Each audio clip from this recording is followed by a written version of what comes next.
আচ্ছা এখন ঘৰত তোমালোকে মা দেউতা নহকে বহুত দিন ধৰি আছা তেনে ক্ষেত্ৰত তোমালোকে এখন ঘৰত তোমালোকক পোহপাল কৰিবৰ কাৰণে কেনেকৈ কি পদ্ধতিৰে তোমালোকে ঘৰখন চলাই আছা যেহেতু তোমালোকে গাভৰু বৰ্তমান কাম কাজ কৰি য'তে পাওঁ ততে কাম চাম কৰি সেনেকৈ চলি আছোঁ আৰু মা দেউতা ঢুকুৱা আজি কিমান দিন হ'ল তোমালোকৰ মা ঢুকুৱা 4 বছৰ হ'ল পুৰা দেউতা ঢুকুৱা 1 বছৰ তোমালোকে কেইজন আছা আমি তিনিজন তিনিজন ন অঁ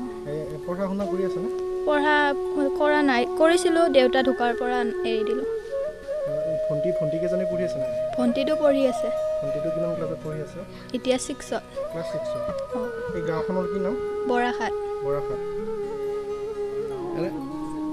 ডাঙৰ বাইদেউ কাম কৰিব গৈছে কি কাম কৰে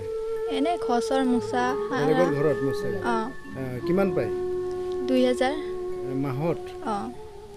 খোৱা লোৱা কিবা অসুবিধা হয়নে তোমালোকৰ কি কৰি খাই আছা তোমালোকে কেনেদৰে চলি আছা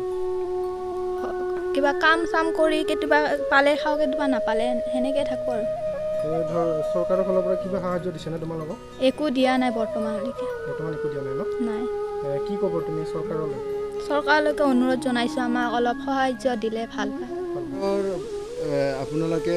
ওচৰ চুবুৰীয়া হিচাপে এখন ঘৰৰ সম্পূৰ্ণ কাহিনীটো জানে তেওঁলোকৰ মাক নাই মাক নাই দেউতাক নাই তেওঁলোকে তাৰমানে আমি আৰু ঘৰকে কাম বন কৰি সেনেকৈ চলি থাকে আৰু ধৰ কেতিয়াবা আমিও খুৱাওনি মাতি নি পেলাই আমাৰ ঘৰতো যায়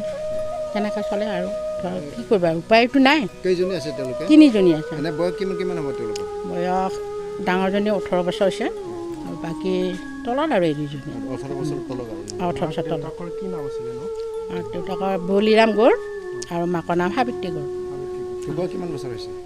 মাকৰ 4 বছৰমান হৈছে দেউতাকৰ 1 বছৰ হৈছে মাকৰ 4 বছৰমান হৈছে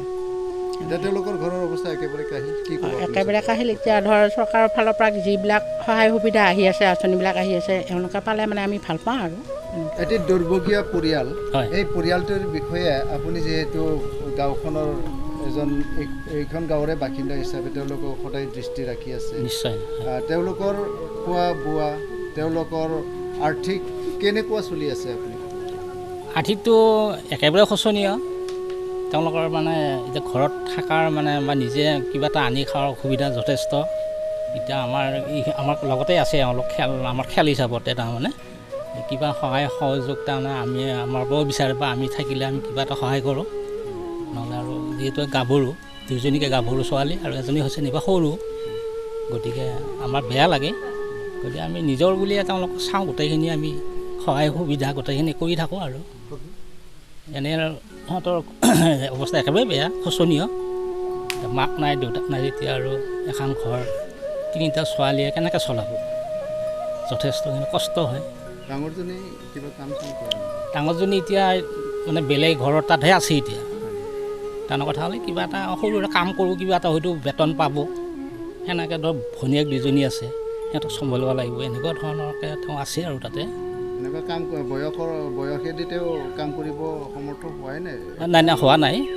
তেনেকুৱা বয়স বিশেষ হোৱা নাই কিন্তু উপায় নাই কিন্তু মা দেউতাকৰ মানে হেৰিত থকা মানে মৰমত থকা মানুহ আছিলে আৰু এতিয়া উপায় নাই কাৰণে নিজে মানে ইনকাম কৰি খাব লগা হৈছে আৰু সেইখিনি কথা